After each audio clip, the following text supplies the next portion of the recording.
wa Dawidi, Yesu ni rehemu. Mwana wa Dawidi, Yesu ni rehemu.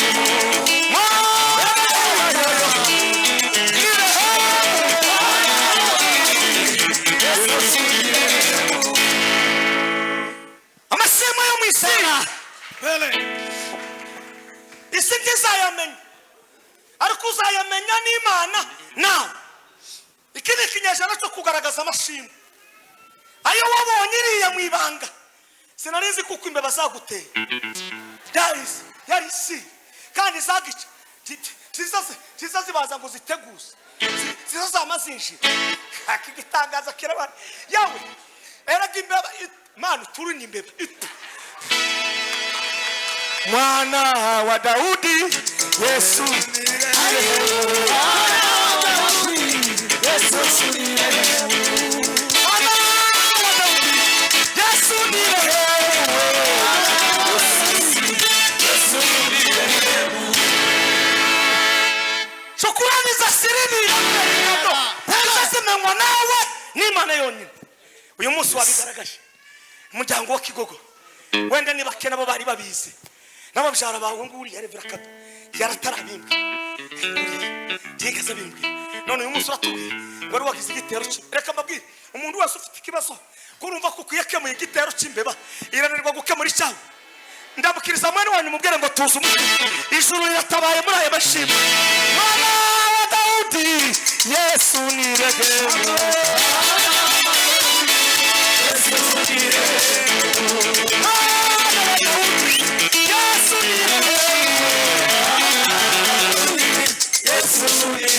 Nimusabure mu gitaka cya Dawudi vuga ngo haleluya.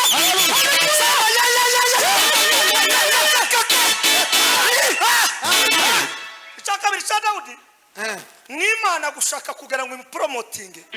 ariko irohereza umuntu ntawe uzugera hagera adafite umuntu. Mu mashimwe yawe ukeneye umuntu aho uzagera hose n'umuntu ukeneye umuntu. Habe na ya Saruni kinyozi ukeneye abantu. Nimugera muri Mwana wa Daudi, Yesu ni rehemu. Yesu ni rehemu. Mwana Yesu ni rehemu. Samari mwana ya Lukana nyina yitwa Hana. Imana inamubwira ngo Samari nimeona kwa Yesu. Imana yisha kukubona wavuze ngo uri mwene Kigogo. Hari n'amazina agira riti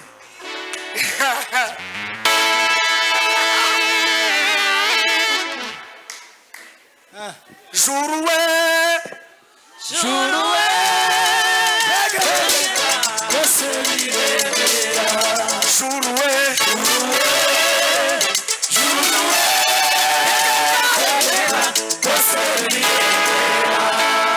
Imana isibaza kubona umusheri muri uru rusengero kugira ngo abakristo bawe Imana ibabone ibaza kubona wowe muri Holy Spirit aho nyoboye ntibona abandi bose ibaza kureba jewe tele Juruwe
izagutsikami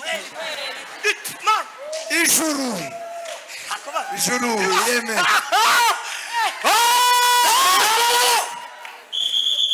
ijuru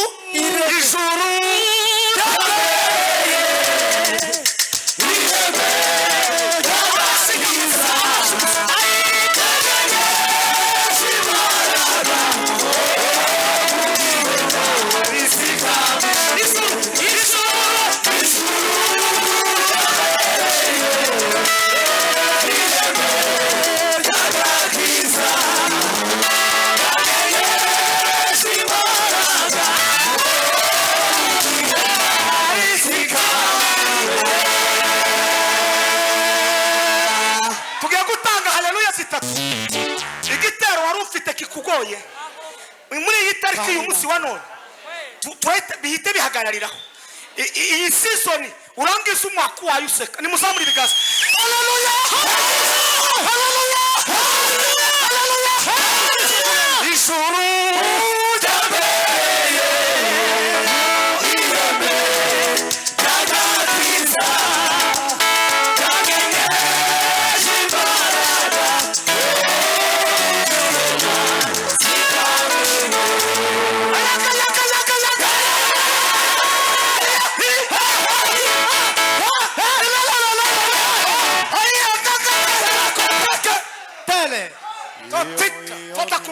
ubwira umutima ngo tuza tuzubane n'ireme aravuga ngo ni igihe cy'ingoma yande ya Sawuli kandi uriya mutipe namenya amakuru agandoletwe reka ngubwire foromirere z'abantu zigira urukuta ariko foromirere y'Imana igira adresse ikagira impact address impact address impact address impact tuza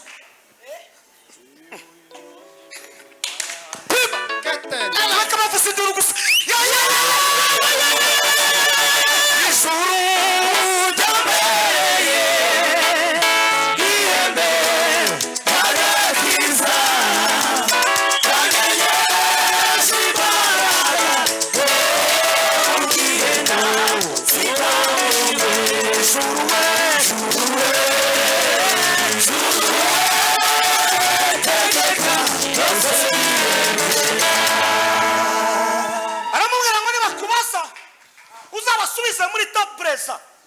verbe avoir utapresa ubasubiza ubabwire ngo hii ni wakati ya kwenda kuchanga mazabao gutanga iki ibitambo ababonye iki from there imugeza kuri ki impact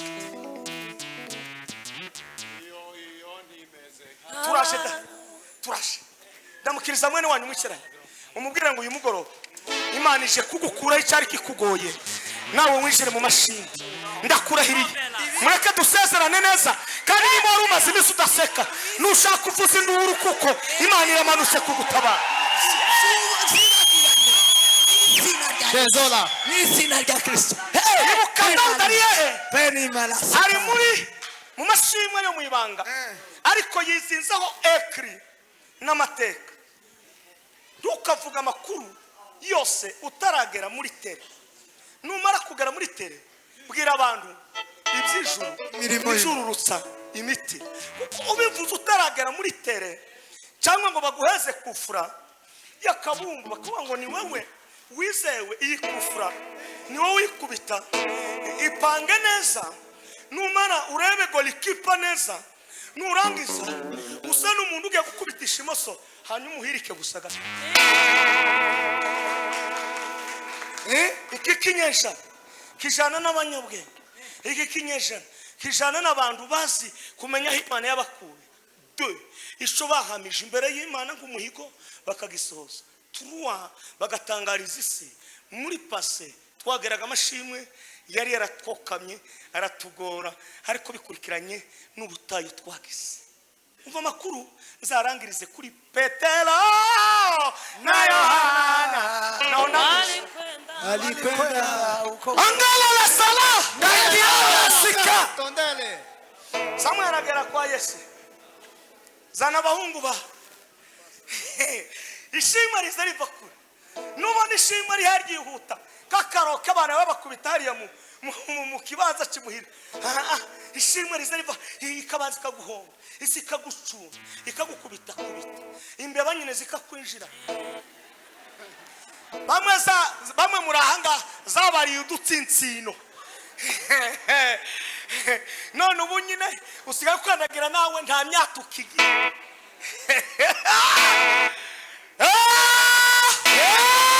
Revera Bishop Karegewe turanezerewe ibuka Imana yadukuri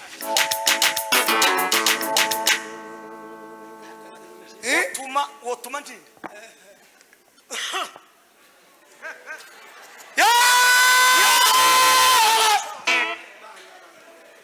Eliya baraje kubera kuko season atari yiwe Imana iraceceka Yukagwanya umuntu ufite season yiwe n'Imana numurwanya ugafwa murindi ugafwa murindi utakufa haraka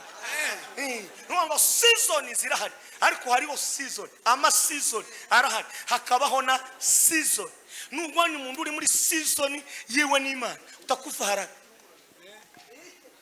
shama ngo bamuzane ijuru ngo riraceceka iyi season ya no Samuel umuhanuzi harabasa ariko muze nta wundi muntu urahangaha mu muryango wawe no ikijuru ryavuze ati hari akandi gatipe imvuga z'abantu zigira urugero bavugiramo reka isi zavuga kwivuga ariko ikiri mu mutima wawe nugishira hagaragara isi ntizareka kuvuga habe n'umunsi Yesu yakijije Bartimayo abantu babanje gusakuza baramuvugira ngo wacakelere umutipa aravuga ngo biri munyehe ndagabihurikana ntukazucicekana ibikurimo nibigera igihe uzoza ubisohora kandi nubisohora ntibizabura abafana habe nayo maboko ufite ari mu butunzi yotuma ishimwe rizamuka ukuwoteka capati ukayikanda cyangwa mandazi abatipe barahanze bafite apeti igitangaza woguramo ikintu gikomeye ugakora igiterane cyo gushima Imana impamvu utarabona amashimwe suko Imana itayaguhaye ukufite umutwe ukagira n'amaso ukagira na maboko shiraho ibindi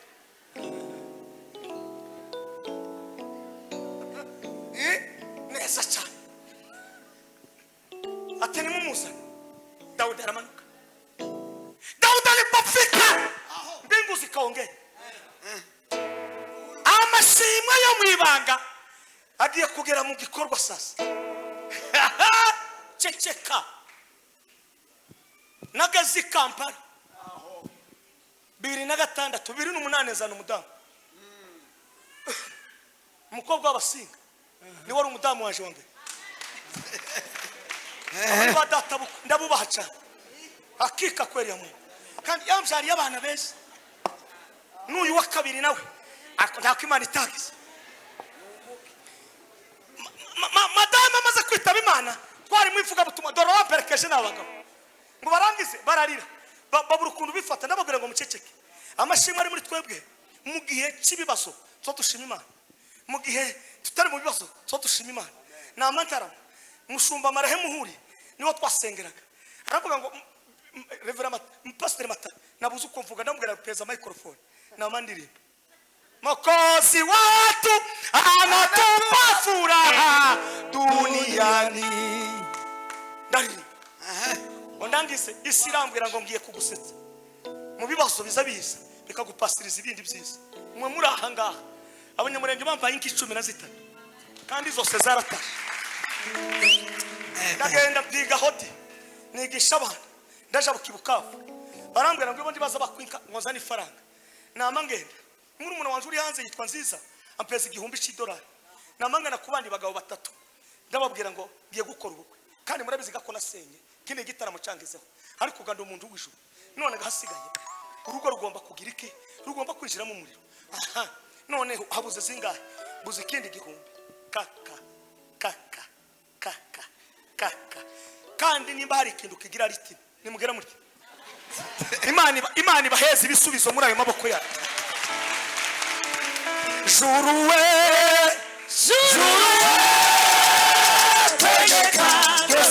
biremera juru we tegeka byose se biremera kandi yavuga turi kumwe n'abasore 16 na Bishop Karegeya na Bishop Ruhumuza wabasita babatendere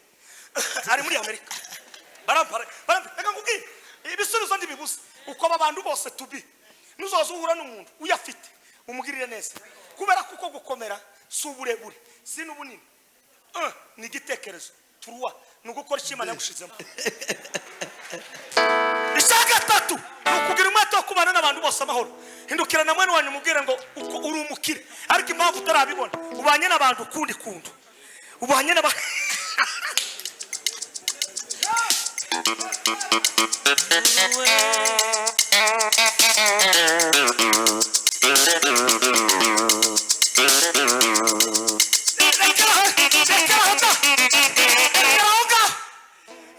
ndatinda kuri iki kibuga ngo n'abantu bona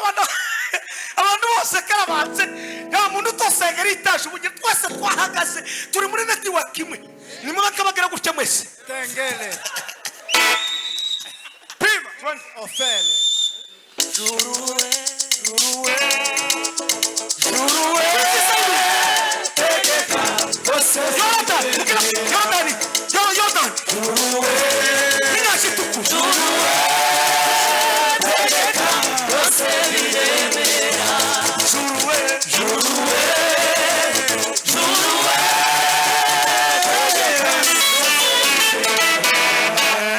amushyira amavuta ngarangiza amavuta yamamuzamukana imvugo zamuzehe zamazihinduka uze gusura bakuru bawe ariko bari baramujanyiriya hari ahantu Imana izimazi kadushira kugira ngo turemera amashimwe mufite nimureke tuvuduke ni imisi mikeya tugiye gukora ibiterane muri za stade ababanjijeyo nabo n'amezi 9 Revera Kado tuzakora ibiterane muri stade gutya Kinshasa gutya bavuga ngo nibande bavuga butumwa Revera Kado Matayo nabandi Australia mu makanisa agiye kuba mato Imana igiye kwagura abantu mubwira abandi z'ijuru imitima bavuga ko bayiriwe bavuga ubundi buzima abafite imvugo mubasirarize ubwire kwibemera ibasha kuturengera icya gatatu gira ndangise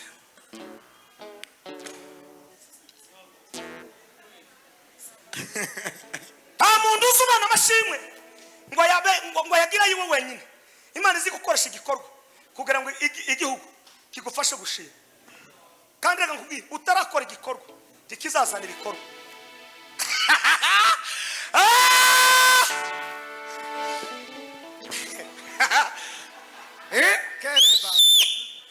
bisubiyemo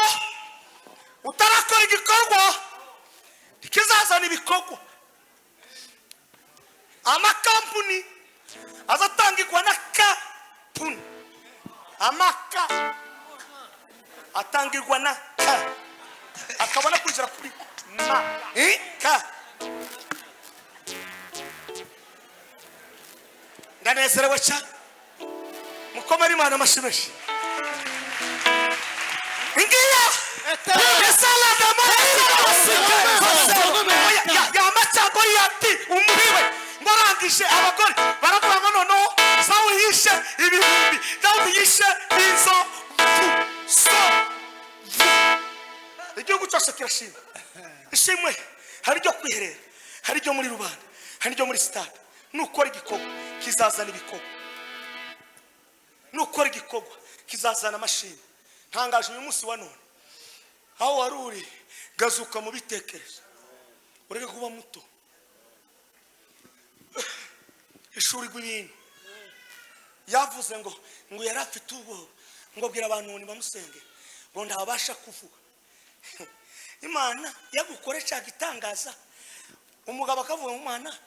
kubera abaganga ko bavuze kandi cyo tububaha ariko kwizera ko avuga toya ntabwo bamukuramo ari jewe ari nawe taishi gena confidence tashi hagarara confidence abandi bagana mu rusengero bagatinda kunezerwa uyibare usige n'imishyo tangaza sirahera gasuzuguro kararangira ni wowe ufite kurangiza ikibazo kize muri wewe harimo ubutunzi bukomeye twasomye amagambo y'Imana mu byakozwe n'intumwa umugabo witwa Petero yitwa kuko ari umuhanuzi umuhanuzi wo kwizera kandi departement yiwe yarashinzwe gukora amayitaje Yohana akaganira ibijanye n'iby'ubwami bw'Imana no gutanga uruhimbi rw'umwana Yakobo yari revera wa Yerusalemu nawe icyo yarashinzwe entrée na sortie ibijanye n'umutungo la fils peut passer reka nkubwire icyo udashinzwe ntukazucinjiramo umuntu nakurusha kuririmba muheze salute umuntu nakurusha gutegura topic rekurusako umuntu nakurusha gucuruza mwegera guheze intro na development na conclusion kubera kuko hari ibyuzi hari n'ibyo utazi papa turi barebare ariko ibitekerezo iratandukanye kandi uko umuntu atekereza ni kwangana ngo bagara gutya ku rusengero umva ubwenge bwa Petero aravuga ngo okay uyu mutipe afite ibintu bitatu icambere aruhije abantu hano kandi yari afite 45 ari aho ngaho ku rusengero 45 usoma Biblia Matendo ya Mitume 4:13 wamuhomboka urasanga hawe makuru nimba utasoma Biblia birakureba Biblia iravuga ngo yararuhisha abantu da ekonomi y'urusengero yari yarejegeje umuntu wese yazanye amaturo n'amashini akabanza akadivisa tubayeho kureba entre tukamenya na sorte tukamenya na rest entre sorte rest umugore uri umugabo wawe naguheza amafaranga yo guhaha uzugira mubika umunsi umwe ukwezi kugiye kurangira umubwira ngo ndashaka kudusohokana n'abana tuje kuganira bana gusa kumira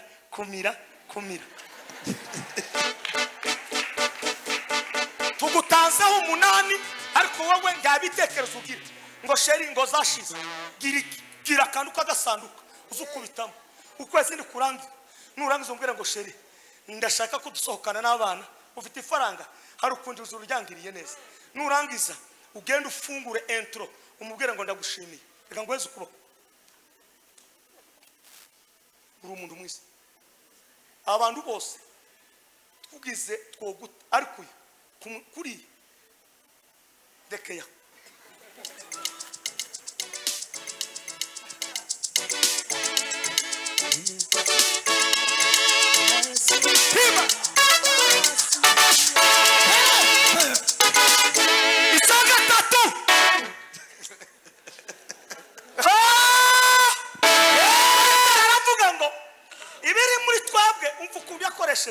nubwo ari wowe warugeze muri season ye yo gukora amayitaje tiyavuga ngo nje aravuga ngo twe bavuze neza ubwoko bwacu akira ukuboko ubuno umuntu udakunda ubwoko uri gito utari musosi uri pumbafu none urabanga Imana ibakunda urabanga waranavutse wowe urimo utakunda ubuhaka igitangaza ndamukiriza mwene wanyu umubwira ngo nimba wari ufite iyo tabiya genda uyivemo ukunda bumuvukana n'ubwoko bwawe hari umuntu hano uva ngo azamure ukuboko wamubwira dadi no aravuga ngo ibyo dufite nibyo tuguha genge kumenya kuvuga imbere y'abantu pana kubomoka amagambo amadafite aho aturutse ngurumva baza witonze ukore ijambo ritegure neza abo ugiye kubwira hano harimo abanyabwenge ndetse bize kukurusha harimo abantu bagenze utaragenda hari aho wageze batuta hari aho bageze wowe utaragera ibintu no kumeza kubomoka ngaha n'ibintu byo kurutera ubwoba ntabwo ari bisho fata position neza tegura intro yawe na development na conclusion nurangiza usigira umuhagarikizo wa gahunda ure kuvuga ngo hari ibindi neretswe manza witende weretswe mbere no mushumba ijuru uze rivugiramo n'ibindi zo kutubwira ngo weretswe ugashogekamo ibyo bintu uwijije mu bindi bintu okay ditubyanze hari kumanuka kwa utaratibu umwandikira kandi kukuzi écrit mwandikira hari ijambo ijuru ryambwiye niba byoba ngombwa womba umwanya ikintu cyose mumumenye mumwiyeke uyo satani yokahenda aramubwira ngo Petero na Yohana walikwenda UBUKWE wakakuta kiwete moto kinaomba chakula. Yame. Urachari hano tubake basambura ibiganza. Haleluya. Nimuvuge ngo haleluya. Waramubwira ngo simama. Ngo atinda guhaguruka. Petero aramubwira ngo tugwete n'amaboko. Anami mugwata. Hatisha yije tugenda. Iyo gushigikiwe niki ningwe aravoma. Autorité y'ubwami bw'Imana bwari muri bo. Bari bazi ico bafite. Ikisi kinyejana cyo kuranga. Ico Imana yagushizemo. Ni mugisohokane mutangire gukora ni mugisohokane kigaragara ni musohora amashimwe namwe ni mutekereze ariko se n'ubundi wari kubutekereza gute kanje mureke mvuga kakamba nubwo nyine babikuye ejo bundi umukobwa waje Pendeza nabakunda cyane Imana yamimujata kandi Imana ntizibanza ngo iteguze umuntu utinzamutwara iyo yambere muzehe uraturusha amaboko tuzakomeza tugushima ngo irangize ikore gitangaza ejo bundi ndasenga Mana uyu mukwe wacu ko ari mwiza none ko azamanyerera agenda handi pe ndasenze wa Mana we mfite umukobwa witwa Joyce kandi Joyce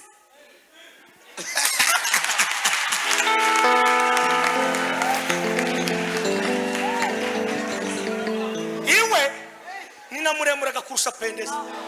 kandi azagarara gutya naje nahinduke akavuga ngo Joyce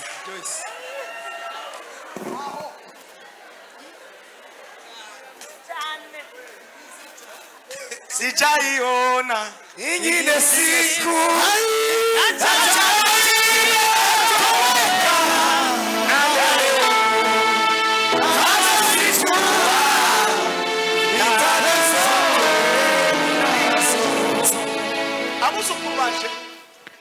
bagira peti kuva navuka ariko naje sinari noroshe mama yabyaye abana 13 hitaba babiri data ni kinege nije muri umunawe nabandi akima ma tuzagushima nawe usubi none ngaragize amuskura bagira peti nimumva ikimana zikora umudamu umwe muri Canada yamambwira ngo umperige nzamutunga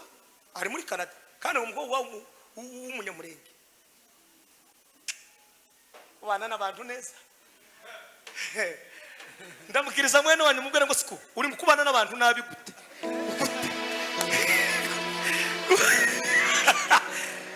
ni bande bazokurerera yawe uko mushinga kubana n'abandi nabi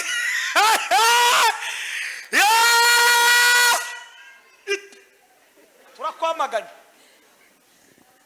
undi wo muri Amerika usengera umukwe undamugarukaho niyo konkirizire no niyo konkirizire mwitegure ndarangije nabatindiye nabonye ko murasubizwa kandi uko musetse ndakurahiriye ijuru riradushekeje kandi umukobwa uri muri Canada no undi wo muri Amerika nama yamubwira ko ti wa mukobwa witwa Speciose byo muzukuru wawe naje ndamufasha buri itariki ya mbere wo muri Canada aza yohereza namubwira kizi kaza zishika uzohereza ku mukwe waje gusa naje ko ndahudumiye uhereze ku mukwe waje gusa azabona ijuru n'amatayo ukunda aho twinjiye azabona kuko zinciye zosanga umuntu yagize nk'akirize kamazima kuko naje ku bintu by'urufaranga sindarukomeraho ariko hari abantu bagira ubugugu kugira ngo bashize supaguru mu maboko yabo samure ku bugugu musangire n'abandi ukuga none urabonye ejo tuzabona none bakamuhereza bakansinyara kambwira ati twarangije kohereza none rigeni yarabyusha speciosa ubu rigeni afite amezi 6 none umukwe wanje manyana yaje numva arampamagaye aho shiraba kasiribasha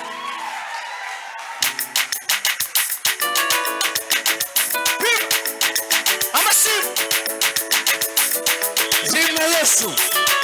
ima shima ibasaba Yesu umutima uzuye shima shima shima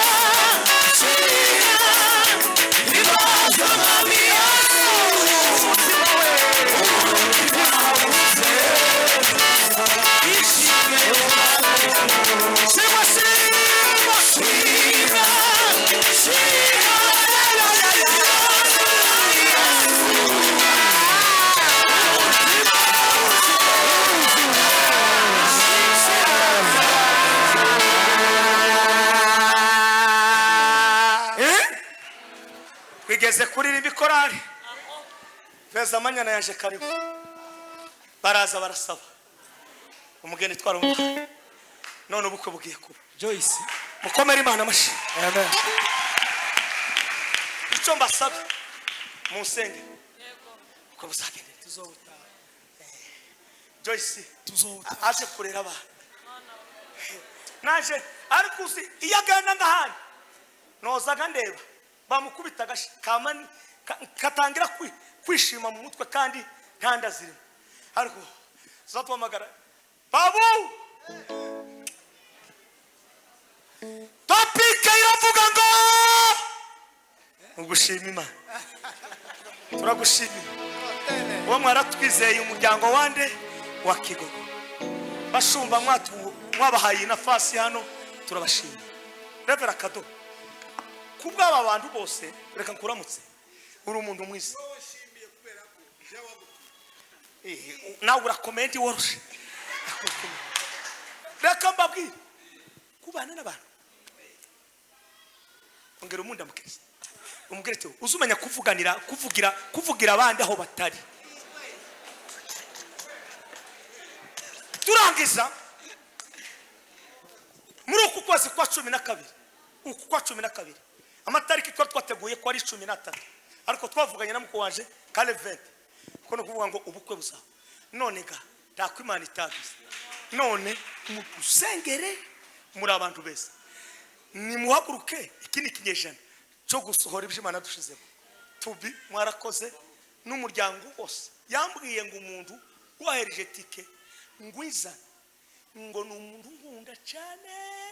yewe naje navuze ngo nubwo ndakuze tubi uze kumubwira nyamuneka yemere tuzatuvugana naje musengere nico gusa no shobora nzoza musengere Bishop gweno dusengere kubwirisha ubwira Imana ngo Mana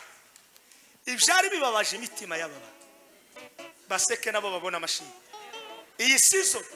umuntu wari umaze imisaha yakora ntibicemo zamba bicamo kandi umuntu wari umaze imisi agenda no mucari ibintu ndibikunda ndabarahiriye tuzahura mu kwezi kwa 2 kwa pote yego zahamara icyumweru cyose yego none amakuru nayangaye ijuru n'amatayo n'ijuru na Revera Kado ubu butunzi twabasigiye ni mumenye kutaro urubyaro rwo kwicana n'ukwagura tukavuga rwo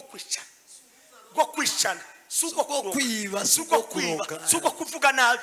no kuvuga ineza no gukorera Imana no kubana n'abantu bose ambaho nta bintu by'amoko nta macakubiri ni mwa Kristo